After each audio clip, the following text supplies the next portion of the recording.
Now that we have a greater understanding of the properties of cardiac muscle tissue, we can build upon that as we learn about the electrical events that control the heart's contractions.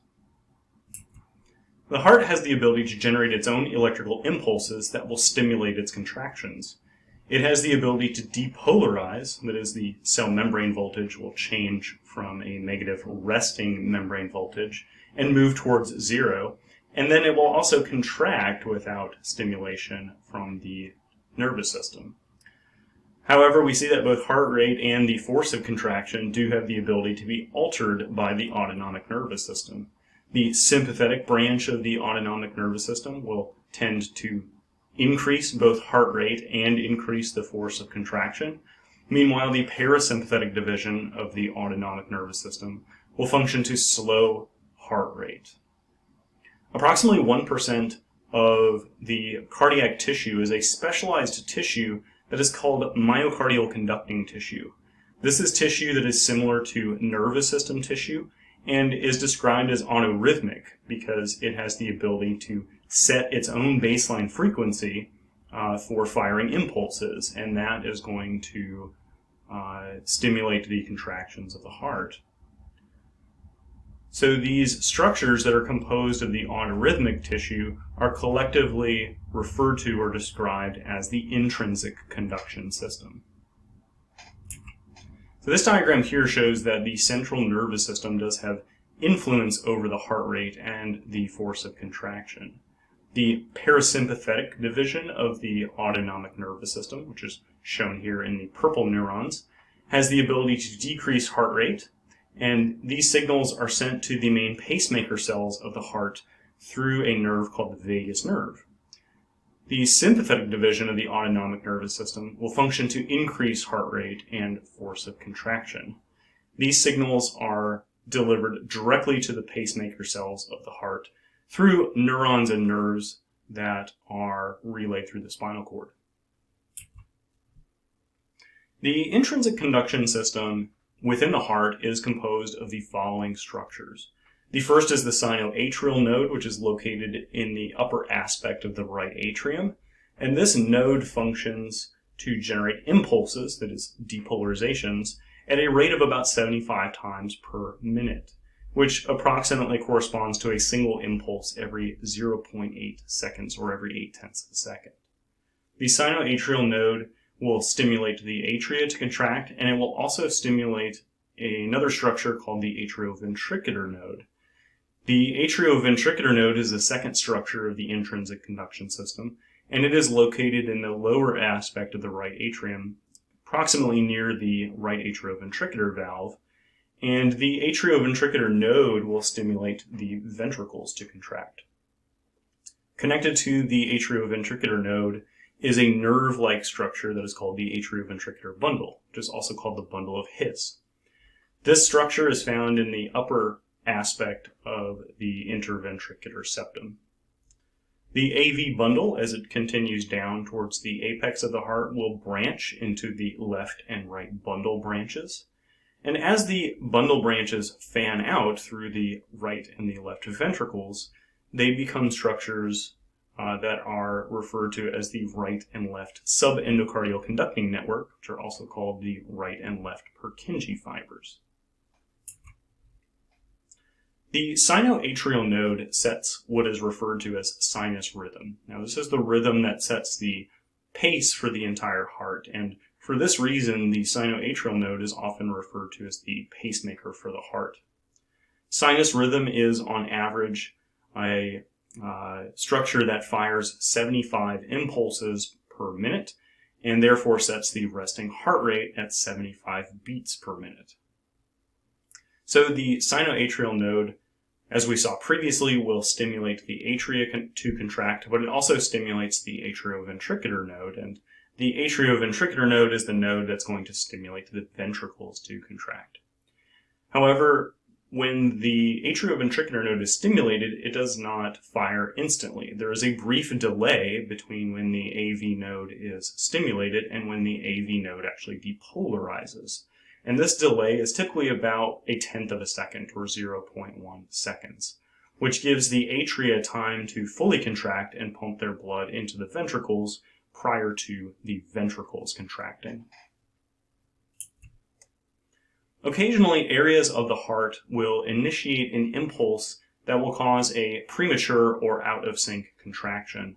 And generally, these are non-life-threatening. However, if they become chronic, they could lead to conditions that are referred to as arrhythmias, or they could even lead to fibrillation. Now, arrhythmias are periods of irregular electrical activity in the heart, and fibrillation refers to rapid or out-of-sync contractions, which is usually due to disruption of the sinoatrial node by rapid contractile activity in other regions of the heart. Ventricular fibrillation is a condition in which the ventricles will become useless as pumps, because if the ventricles are beating so quickly and out of sync with the atria, they will become useless as pumps, and it will result in a stoppage of blood circulation, since we saw it was the ventricles that are the chambers that are pumping blood into the body's arteries. Defibrillators are devices that function to depolarize the entire heart, and it is the hope that the sinoatrial node will reset and continue to function normally and reset the normal baseline sinus rhythm for the heart. Electrocardiography is a type of technique that is going to measure the electrical currents, that is, all of the depolarizations and the repolarizations that are occurring throughout the entire heart. And the electrocardiograms, which are usually abbreviated ECG or EKG, are the graphic record of these electrical currents and these electrical changes during the cardiac cycle. So starting from the left side of this tracing, we will examine three waves, or also known as three deflections: the P wave, the QRS complex, and the T wave. The P wave is the deflection that corresponds to the depolarization of the atria, that is, the initial stimulation of both of the atria. Both the right and the left atrium will contract sometime between the P wave and the QRS complex. So notice that the electrocardiogram is an electrical recording. We cannot actually see the atria contracting in this tracing. We only see the electrical changes that are occurring as the heart undergoes the electrical activity of the depolarizations and the repolarizations. Next, the QRS complex represents the depolarization of the ventricles, that is, the stimulation of the ventricles. And both the left and right ventricles will contract sometime between the QRS complex and the T wave. However, noted previously that we cannot actually see the ventricles contracting in this. We only see the electrical stimulation of the ventricles. And finally, the T wave, which is on the far right of the diagram, represents the repolarization of the ventricles, where the ventricles are electrically resetting before being stimulated again for another contraction. So depolarization of the atria from the stimulation by the sinoatrial node will create the P wave in an electrocardiogram. Atrial contraction will typically occur after the P wave ends, but before the QRS complex begins. So therefore, the atria would contract sometime between the P wave and the QRS complex. If the sinoatrial node is not functioning correctly, the atrioventricular node can set the baseline rhythm for the heart in a rhythm that is referred to as junctional rhythm. So notice in this electrocardiogram that there are no P waves, since the sinoatrial node is not depolarizing and is not firing correctly. So in this particular instance, the atrioventricular node is setting the baseline rhythm for the heart that we call junctional rhythm, and it is a bit slower than the firing of impulses from the sinoatrial node, in that we see that the atrioventricular node tends to set the baseline heart rhythm at around 40 to 60 impulses per minute, or 40 to 60 beats per minute. So when the ventricles begin to depolarize, which are due to stimulation by the atrioventricular bundle as well as the bundle branches, this creates the QRS complex that we see in the electrocardiogram. So if the atrioventricular node fails to conduct some of the impulses that are sent by the sinoatrial node, this is referred to as a second-degree heart block. And this usually appears as two P waves for each QRS complex. One where it should be immediately before the QRS complex, and the second P wave is seen immediately after the T wave with no corresponding QRS complex to follow it or to precede it. There are multiple causes of second-degree heart block.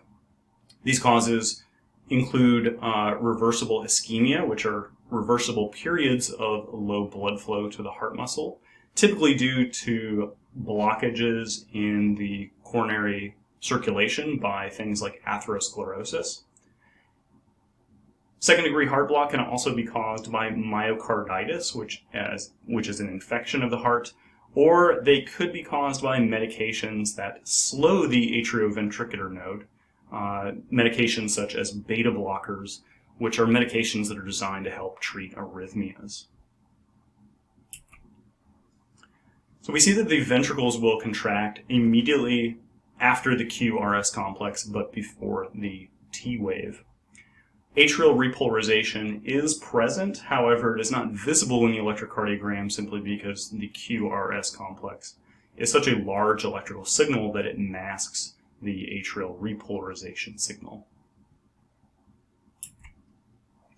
Ventricle repolarization or ventricular repolarization and electrical resetting of the ventricles is going to create the T wave in the electrocardiogram. So, even though we have just seen that the intrinsic conduction system can create and control the baseline heart rhythm, we see that the central nervous system does have the ability to modify the baseline rhythm under certain conditions. The cardiac control centers of the autonomic nervous system are located in the medulla oblongata of the brainstem. The first of these centers is called the cardioacceleratory center, which is part of the sympathetic division of the autonomic nervous system, which functions to increase both heart rate and force of contraction, usually during physical activity. The second is the cardioinhibitory center, which is part of the parasympathetic division, that functions to decrease heart rate when the parasympathetic division is more highly active.